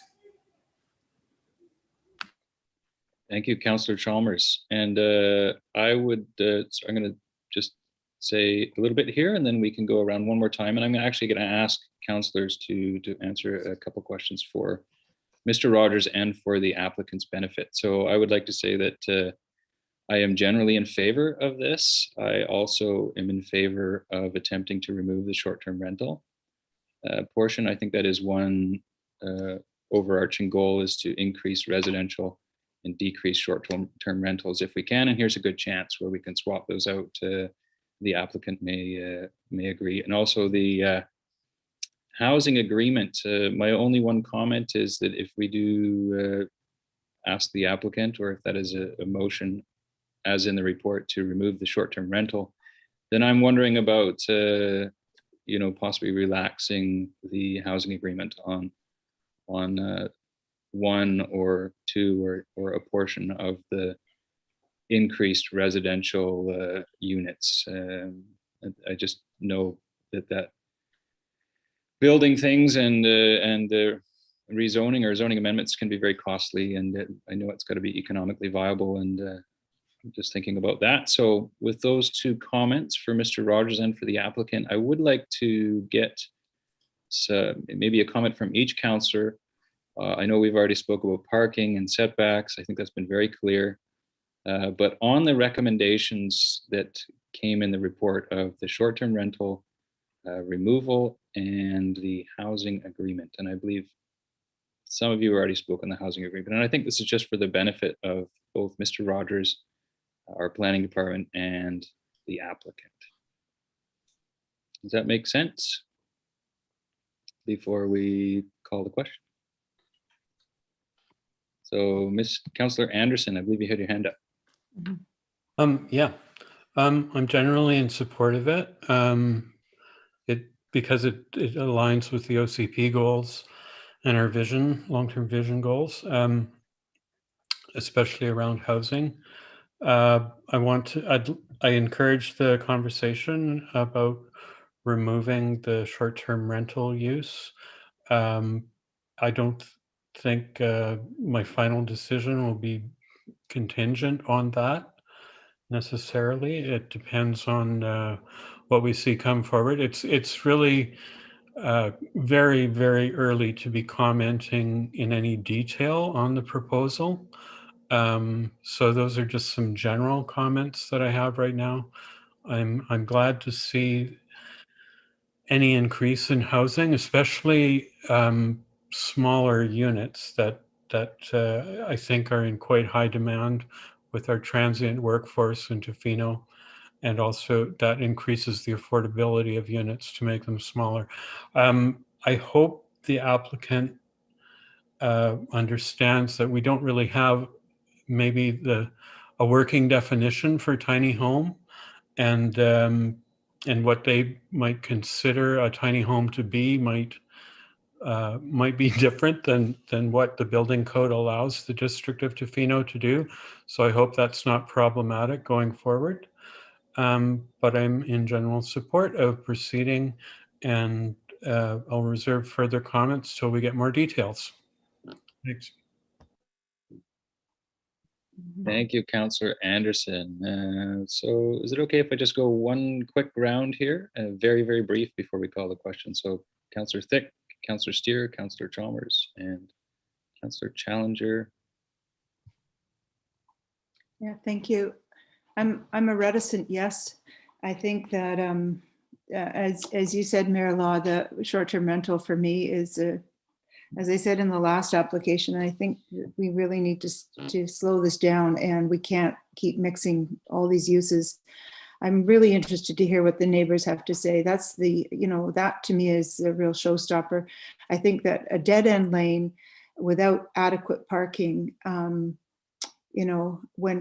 that lane is the main access point for Neal Street and for Campbell, I think that's very important. And I do think, it is a tiny little neighborhood right now. There are people that live there, and it's very small lots, and noise travels quickly and fast. So I think that we really need to hear what the neighbors have to say. And if they're in support of this, then, maybe we can look at this further. But I also agree with you that the short-term rental for me is not something I would support going forward. So thank you. Thank you. Councillor Steer and then Councillor Chalmers. Yes, thank you, Mayor Law. All of the comments I made earlier still hold. Generally in support with the many questions still to be answered. It's still too early at this point, as has been pointed out, at this permission to proceed. There will be a lot more detail coming out further, and I think at that point it will be. I'll have a lot more questions at that point. There's a general direction. I think the applicant has heard some of the issues that council is speaking towards, and be able to have those negotiations with staff in probably a much more clear light now. Thank you. Go ahead, Councillor Chalmers. Yeah, similar to Councillor Anderson, that for me, it's not a requirement. I wouldn't be dependent on removing the short-term rental as well as the housing agreement. It'd be a great conversation to have. But I also think it's really important to note that this applicant is coming forward with additional housing for this community in a place that it fits with the OCP and the Vision Act Action Plan. Considering this council just voted to not further 50 units down at the Crabapple. We've now have 50 people that are going to be looking for houses. So now we have something that is supporting housing in this community. So I think it's really important to keep that in mind, that it's now a place where it fits. Again, it's early days, many questions, but at this point, I'm definitely in favor. Thank you. Councillor Challenger, do you want to say one more? Sure. Yeah, I generally am supportive of moving forward as well. And at this point, I don't know that I would say the short-term rental would make it a yes or no for me in the future, but I am in support of some sort of negotiation with either a housing agreement or the ceasing of that. So just to hear, how that could be some form of a compromise, but generally in support, yes. Thank you, councillors. And just for those viewing, this is permission to proceed. And as has been noted by Mr. Rogers, the next step is first reading. And there's a lot of work to be done, a lot of input in all these things. So with that in mind, would somebody like to call the question?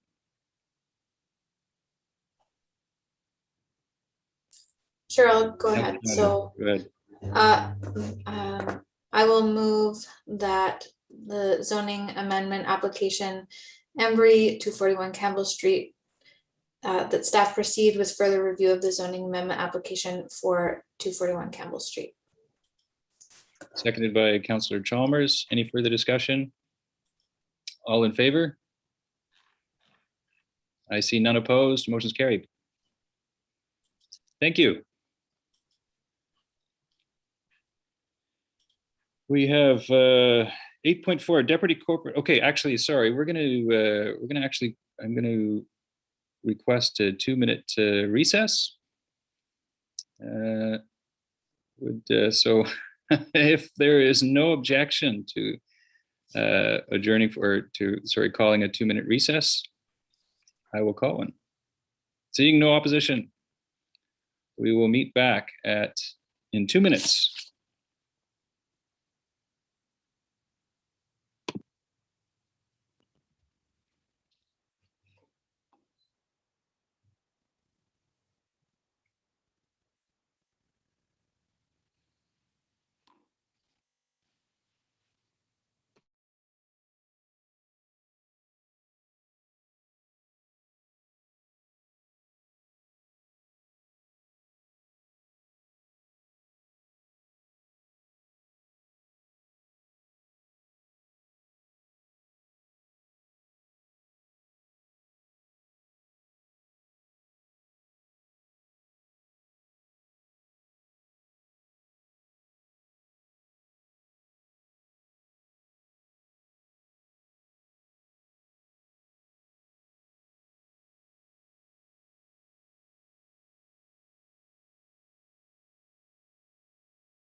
wait for Councillor Anderson.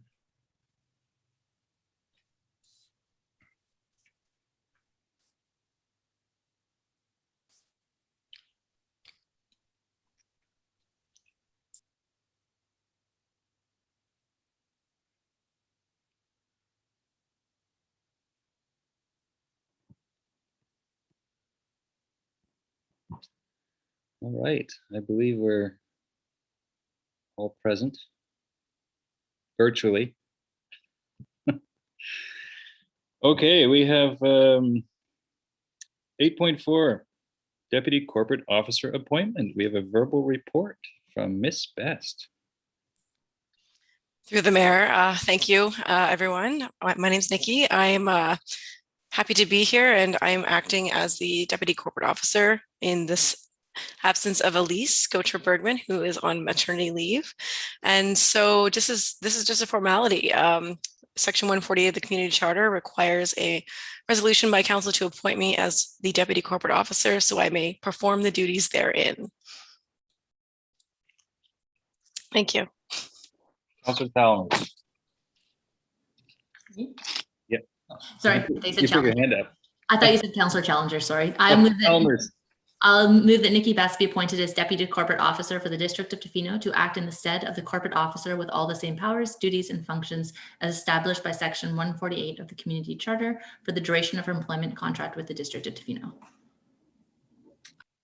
Seconded by Councillor Steer. Any further comments? We're happy to have you, Miss Best. That's my comment. All in favor? None opposed. Motion's carried. 8.5, we have an audit committee. Would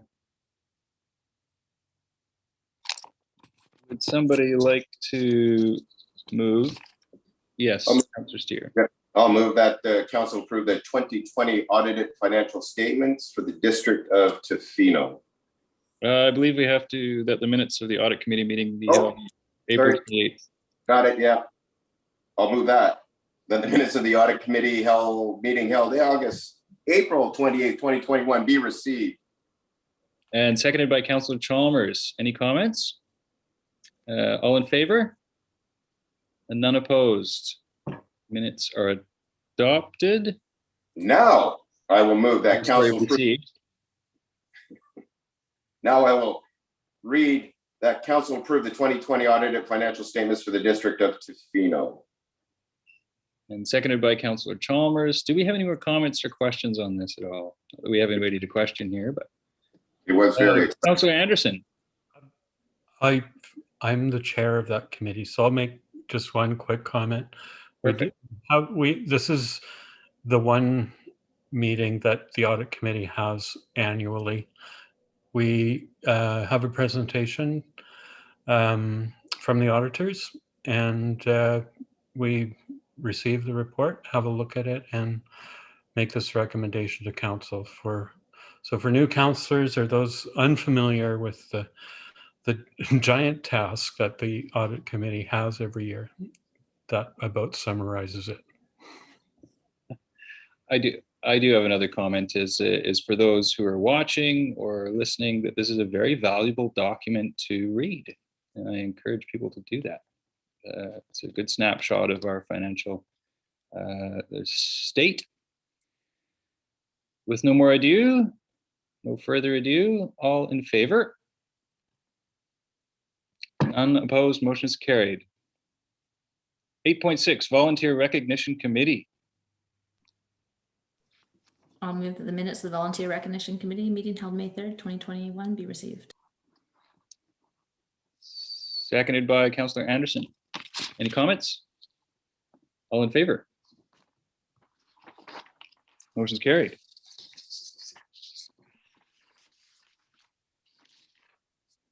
Okay, moving on to bylaws. We have bylaw 9.1, District of Tofino bylaw notice and dispute amendment bylaw 1107.15/2021, and it's up for adoption. Do we have any? You go ahead, Councillor Chalmers. Sorry, I was just seconding that. I thought you were moving it. Actually, I'm just introducing it so that one of you can actually make the motion. I'll make the motion. That District of Tofino bylaw notice and dispute amendment bylaw number 107.02 2021 be adopted. Seconded by Councillor Chalmers. Any comments on this? All in favor? None opposed, motion's carried. We have 9.2 District of Tofino outdoor burning amendment bylaw number 1071.02 2021 for adoption, and this is beach fires. So do we want to have a discussion about this, or are we going to go straight into the adoption? Councillor Thick. No, I was going to move the recommendation. Okay. I move that the District of Tofino outdoor burning amendment bylaw number 1071.02 2021 be adopted. And seconded by Councillor Chalmers. And any comments? I do have one. I know I just want to address people who may be watching and residents watching at a future date that there's been some talk that this is a burning ban. This is not a burning ban. This is increased regulations to restrict fires to a portable appliance. So we can still have fires, we just have to be in a suitable appliance. Any other comments? Okay, all in favor? Seeing none opposed, motion is carried.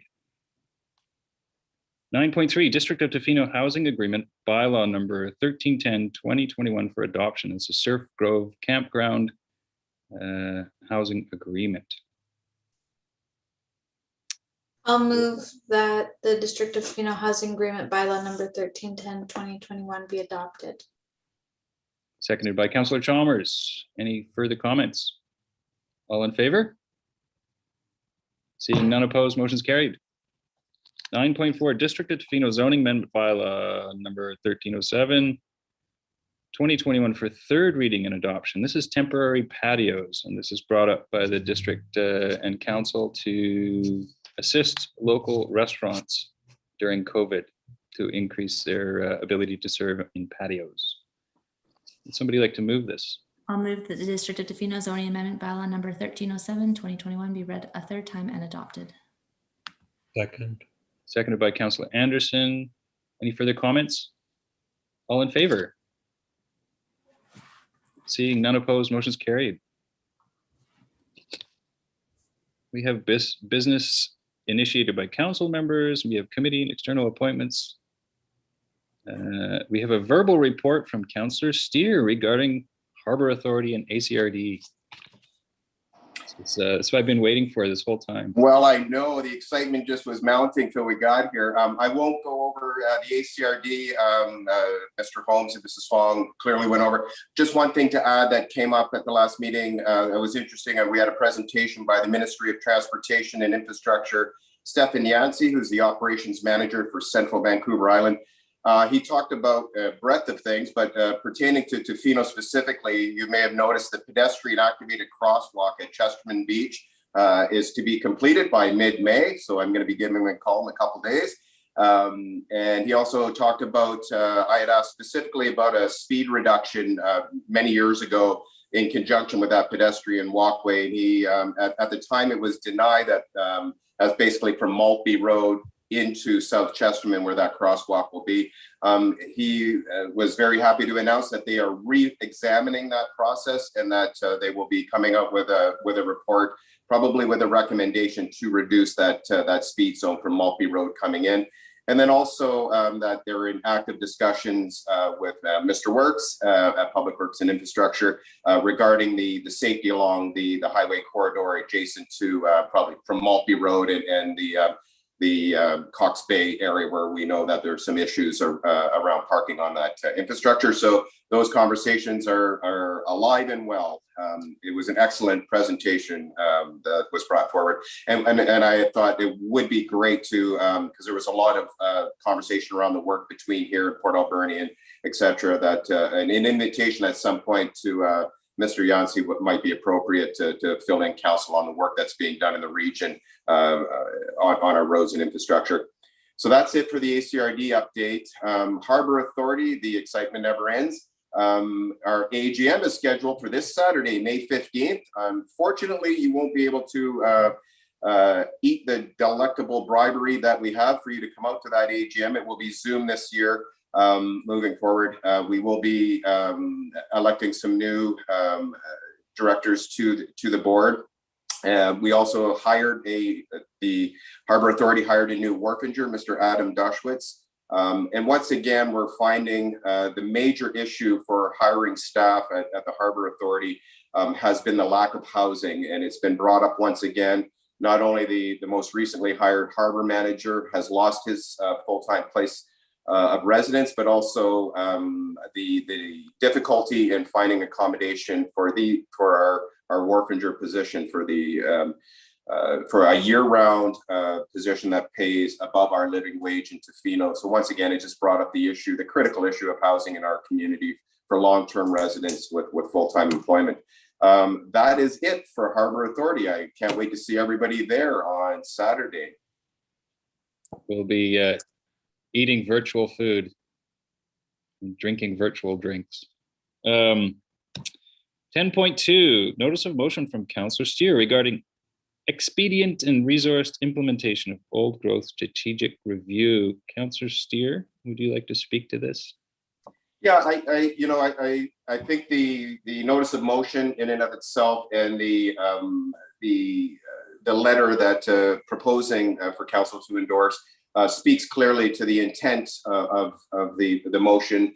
And the only question I may have of council regarding it was just in who we may, the recommendation was to the Minister of Forests, of course, Ms. Conroy, and to our MLA, but also I was wondering if council, if it might be appropriate. It was interesting in the correspondence section, the city of Campbell River, their correspondence was brought out to the broader municipalities and local government, and I would ask council if they felt that might be appropriate to include the local governments in British Columbia to be recipients of that letter as well as our MLA and minister.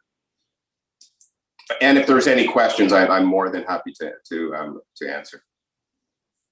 That is quite an interesting question. Who do we send a letter to if it's addressed to the ministers? That is a good question for council, and I'm going to ask councillors to speak to that. If anybody, go ahead, Councillor Challenger. Thanks. Councillor Steer, I really appreciate the thoughtfulness that went into writing this letter, and it wasn't simply just doing something that another municipality did. It was something that we wanted to do in a really thoughtful way. And so I do think that, in support of what this represents, it may be useful to be sent out to other municipalities as well to see that this might be a way of making even more of a significant impact in a way that was very thoughtfully done. So thanks again, and I think that would be a good idea. Would other councillors like to speak to Councillor Steer's question or the letter itself? Councillor Anderson. Yes, I support forwarding it to other municipalities. My question, I guess, is should it be forwarded to First Nations as well? I'm just wondering if by not including them, are we saying you're not governments? So I think if we're going to forward it to all the municipalities, we should include all the First Nations, or none at all, and just send it directly to the province. My opinion of Councillor Steer is, would you like to answer that? I actually like to say something, and we'll go around and then we'll give you a chance to answer. That's what I think right now is is that I would prefer to send this to the ministers only. I think sending a letter to who it's addressed to and then sending the letter to other people or other municipalities or First Nations, I generally would not support that. I feel it has more power if it's sent to the people that it's addressed to, and have faith that that others will read it as needed. And also, I take the point of Councillor Anderson that it would be difficult to include some and exclude other governments. So my preference would be to send it to the ministers. Councillor Chalmers. Thank you. I agree with you, Mayor Law. I think it has more impact. And if we were going to include councillors or First Nations, I would prefer to write something that was directed to them, not just like a CC. Any other comments? Councillor Steer, now you have it. Yeah, the purpose of the CC, as was the case with the letter from the city of Campbell River, was just as an informative piece of information for those local governments. And when I say local governments, I'm also including those nations within that government structure. There are treaty nations, as we know, as well as the local governments within our nations there. There is a template for that, and I believe there is some value in bringing it in a CC situation. The letter is directed to the minister and CC to our MLA, as well as I think it would be appropriate and valuable for the communities of British Columbia to see that there is the types of support for those recommendations and those immediate implementations of the recommendations. I think would be important for many of the communities in British Columbia to be aware of. As was the letter from the city of Campbell River, pointing out that perspective as well for the rest of the British Columbia to know the perspectives from many of the municipalities. So I would support CCing to those local governments as stated. Councillor Thick. Yeah, I would agree. I would agree with you, Councillor Steer. I think it's a good idea because I think it builds awareness, it builds momentum for this, and I don't think it takes much more time. So I think it's a worthwhile thing to do. Thank you. Okay, if we are going to add CC this to other local governments and First Nations, I think we've got to have a recommendation from council, and I see that council is a bit split on this one. So let's. I'm fine with the will of council. Fine with the will of council. Okay. All right, then I think if everybody can give me a nod if they want to CC other municipal governments and First Nations governments, give me a nod. Otherwise, I'm going to have to. Okay, I think I see a majority of councillors would like to do that.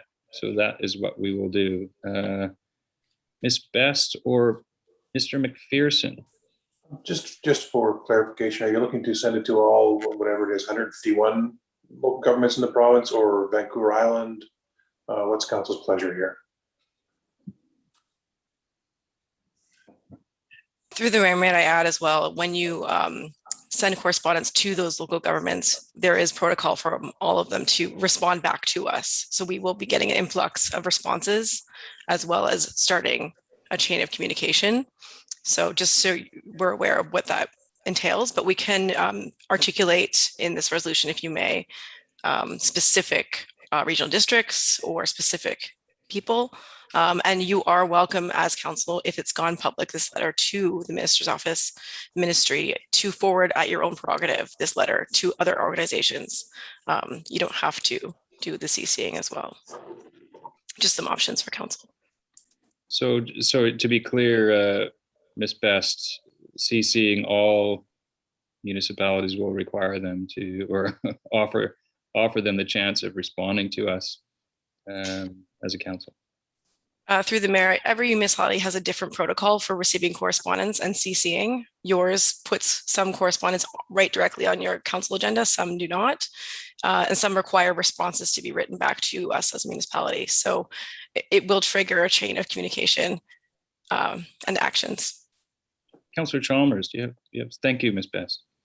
Would a suggestion be that we sent this to the original plan and then maybe a separate email as a FYI, this is what we're doing, no response needed, but we just wanted to keep you informed of And then that would maybe limit the triggering it back, the staff time, but it serves the purpose that Councillor Steer was saying of informing people while leaving the impactfulness of it being just to the ministers. Just a suggestion. Thank you. How does that look for you, Ms. Best? From my limited understanding of how things work here, I think that's totally acceptable. And we also have other mechanisms in place, like our social media that we can use. And if council so chooses to use other means in their power to share the knowledge of this letter, rather than the CCing of every 151 municipalities. I think, okay, go ahead, Councillor Steer. Yeah, I'm just curious because we get letters all the time from municipalities from all over with, and as you pointed out, it is each municipality's prerogative whether they have it as for information or for action items. So I don't know if it's incumbent upon all of the 100 and some odd municipalities to be responding back as a letter of information. I'm curious as to what the issue would be with having those correspondence coming back, or if not, or they just deal with them like we deal with them. Everyone has a different one. If it's a huge burden to CC the number of municipalities, then so be it. But I would still be in favor of moving it forward in that direction. Yeah, not a burden. We're just seeking clarification from council where if it's every municipality or, pardon me, every local government in the province, and that's what we send it to. We don't want to get beyond what council is intending here. I've heard it referred to in discussion as those municipalities, and I'm wondering if that was meant to be some specific municipalities, and I've also heard it as municipalities. So we're just looking for clarity here.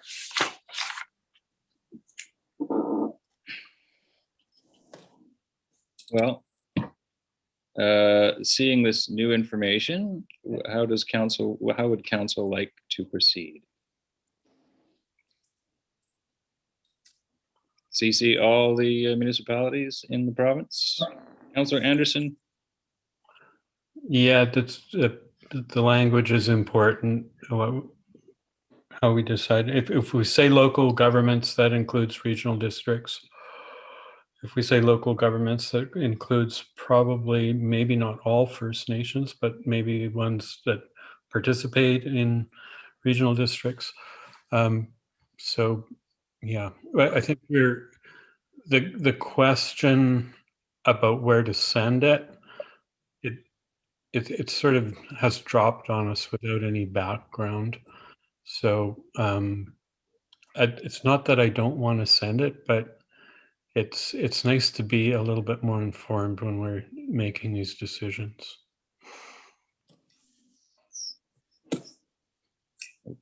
Okay, Councillor Steer. Yeah, it's one of those, the reason I brought it up was in the broader context, as many municipalities do, and as we see almost in every council meeting, the letters of correspondence that come to us from many of the municipalities around the province. This is a fairly standard procedure from my understanding if there's an issue of importance that a municipality feels to bring forward. I'm not sure, I apologize if it feels like it's being dropped on. I just thought it was a matter of asking for protocol and how we might be moving it forward, just as the city of Campbell River has done in this last agenda at the beginning of our correspondence section, where they included that letter of correspondence in their response to the municipalities in British Columbia. So I didn't realize it would cause this much discussion. I apologize, but I don't see this as a big deal to include the local governments and the local governments that are participating in the treaty nations that participate in the regional districts. As far as I understand, there's now Strathcona, the Checklisset, and the areas around the ACRD.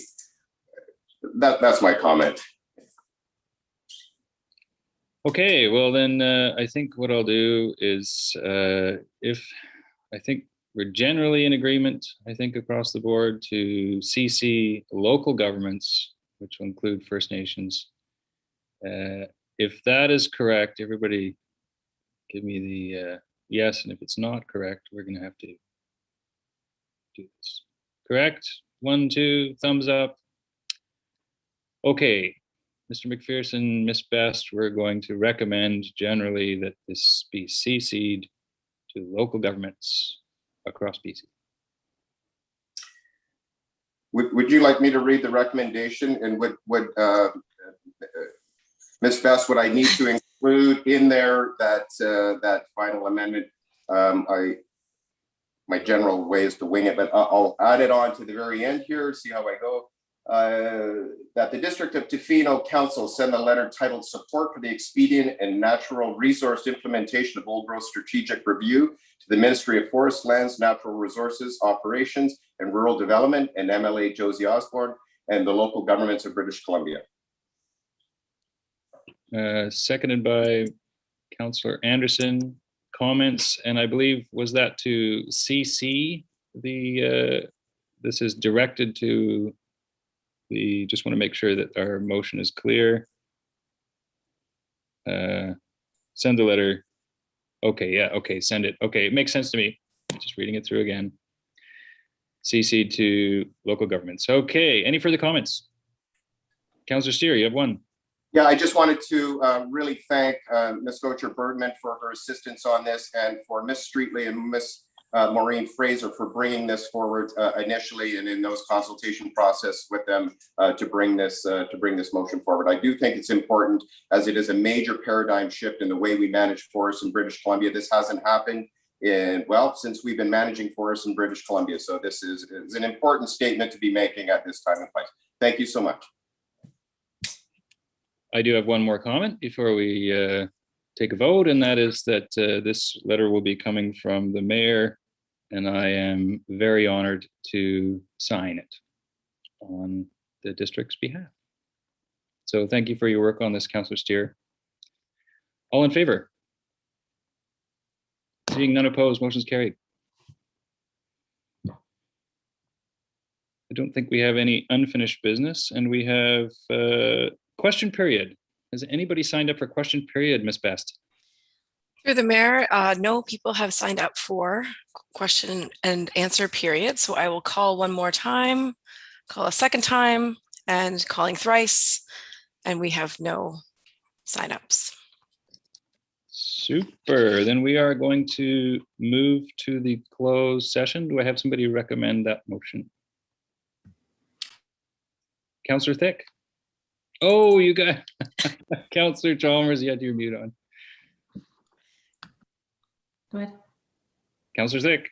That the meeting be closed to the public pursuant to sections 91A, B, C, and 92B of the Community Charter to discuss matters related to personal information about an individual who holds or is being considered for a position as an officer, employee, or agent, personal information of individuals being considered for a municipal award, employee relations, and the consideration of information received and held in confidence relating to negotiations between the municipality and the provincial government, or between the provincial government and a third party. You have a seconder? Seconded by Councillor Chalmers. All in favor? Motion's carried. Are we waiting to, are we all?